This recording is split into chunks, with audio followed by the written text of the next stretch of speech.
The premise upon which Mr. Amaechi made those claims was to the fact that your wealth is questionable. He said he's not like you. That he said your wealth is questionable, and that he doesn't ride the kind of cars you ride. He doesn't own the kind of houses and the lands and all whatever that you have. No. So there's a question mark. Can you explain your wealth? Okay. So that I don't digress. Let me finish first. I will come to that about wealth and no wealth. I will tell you how people are hypocritical, how people insult Nigerians, deceiving Nigerians. First of all, Amaechi's wife was not an industrialist. I've never been. The best I know, and that's why I call on Mr. President to release the forensic audit of NDDC. Through Amaechi's wife company, every month 4 billion naira to train Niger Delta women for 1 year, 48 billion naira. And that, the forensic report audit is there. Who killed it was Malami, the Attorney General then. The Attorney General then, one of the people we are talking about. Are you privy to that document? Sir, if Mr. President should help Nigerians. You see, this is what I have always said. Mr. President should help Nigerians. Please, release the forensic audit of the NDDC. Well, is it a crime to get a contract from government? 4 billion naira a month to train Niger Delta women. 4 billion naira. And you have evidence? Do you have a copy? I have said, let Mr. President please do us a favor to release that document. Release that document. Mr. President Bola Tinubu, my former Attorney General Malami, killed that document because to protect those who are concerned. Well, that's a big allegation. I'm not saying, all I'm saying, let them release the document. If what I'm saying is not in the document, I will resign as the Minister of FCT. I said I will resign. I don't worship office. What I'm saying, let them release the forensic audit of the NDDC. I didn't say the forensic audit was right. What I said, release the report of the forensic audit. ESI. That's how the wife became an industrialist. 4 billion naira every month to train Niger Delta women. What we're seeing play out in front of all of us is a spectacle of political corruption. What we're seeing play out right now in front of Nigerians is how politicians make mockery of our nation and steal from our commonwealth. That's what you have in front row seat to see right now. In the words of El-Rufai to me, when he had that conversation about Wike and Fubara, he said it was fight amongst thieves. I dare borrow that word again to say this fight between Wike and Amaechi is also the same thing, fights between thieves or fight amongst thieves.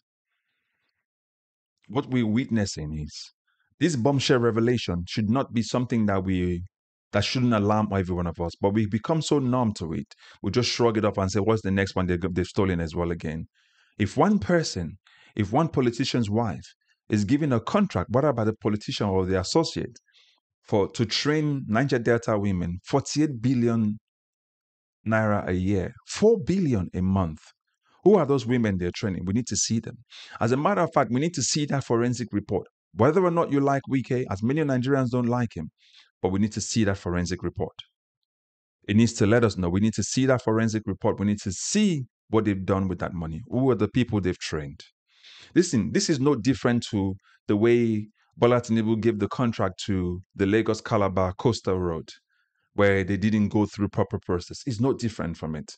It is still no different in the way they used the emergency rule to get money to renovate the International Conference Center that is now called Bola Tinubu International Conference Center in Abuja.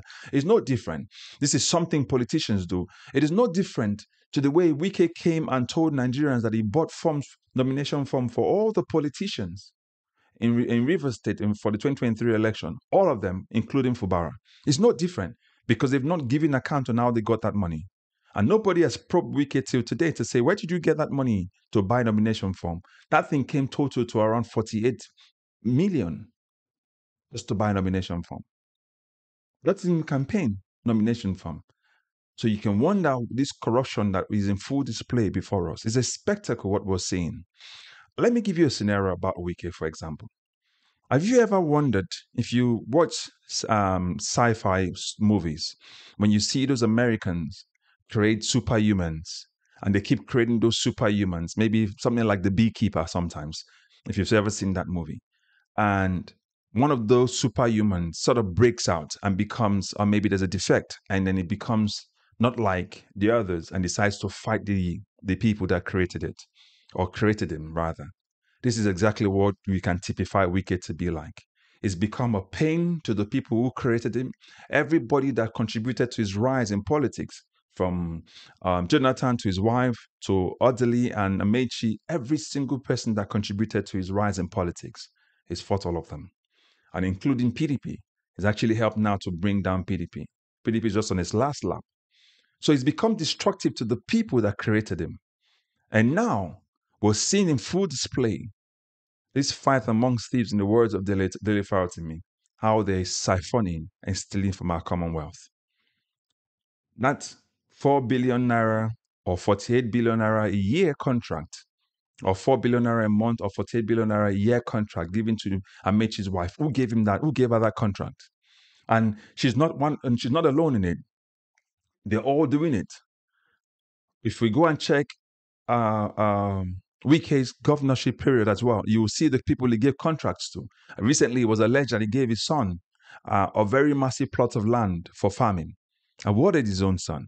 So it's not just Wike alone, but we need to see, this is why you must realize that all these politicians that we have, they're not thinking about Nigerians. They're always constantly thinking about their own pockets and how to enrich themselves, destroy the system to make them feel like demigods to us. That's why I didn't want to talk about this in the first place, because I felt like maybe it would infuriate me, because I thought that all he's going to be saying is out Nigeria. You see, first of all, you always hear him, why are we hypocritical? Is the same person who's massively a hypocrite. The same person that said everything he said he would not do in Rivers that he has done. He will not be a political godfather. He has become one. He's even become destructive to Rivers State. He said he would not join the APC. He's become one of them. He says APC is cancerous. He's now become cancerous. Cancerous to the political party where he's from and to Nigeria at large. Every single thing Wike said he would not do, politically speaking, he is done. So Nigerians know they can't trust him. So if he's telling other people not to be hypocritical, then he himself should be looking at the mirror and saying, am I talking to myself? But the key story here is about that 48 billion naira. How many people are you training a month with 4 billion naira a month? What are you training them with? Are you buying them tools for work? Where are the work? Where are the tools you've given them? These overinflated prices we get from our politicians, where they've turned government offices into money-making machines. That's what is happening in Nigeria today. Our politicians have turned government offices into money-making machines, where they steal from the people and they will not stop stealing until they're out of power. So again, in the words of El-Rufai, this is fight amongst thieves. But by the way, for Amaechi, any idea of Amaechi conceiving the idea that he wants to be president of Nigeria should be wiped out of his mind. Amaechi is never fit to be Nigeria's president. He's never going to be fit to be Nigeria's president. So he should wipe that out of his mind. It's the same thing with Atiku or El-Rufai, at least not for this particular point in time. They're too stained with so much baggage, nothing can actually, as a matter of fact, it's a mistake, and it will be a grand mistake for the ADC to actually look at Atiku, El-Rufai or Amaechi and say, we want to nominate you. That would be a grand mistake. So Amaechi should sit aside to one side. But as for Wike, his time of unveiling is coming. It will very soon anyway. As he fights with everybody, at some point it will fight with Bola Tinubu, and then we will see all the things that will happen. And to the ADC as well, including Malami, all of these politicians, you will agree with Showari at some point that indeed Showari was right. These people, maybe bar one or two, Peter Obi maybe you want to say, and a few others, contributed to the destruction of Nigeria. and don't think they will help us fix it. That's why we must insist. If the only way to wrestle power out of Bola Tinubu's hand is for go with the coalition, and that flag bearer must be Peter Obi. Yes, it will be surrounded by thieves, but at least we're going to start getting them out of the way one after the other, because the fight will not be easy to emancipate Nigerians from the grips of politicians like Wike and Amaechi, who have spent their lifetime awarding themselves contracts and their loved ones to the detriment of Nigeria. So put your comments in the comment section. Let us know what you think. Don't forget to like, share, subscribe, and also remember to recommend this channel to others. I will catch you up in the next video. God bless you. Bye-bye for now.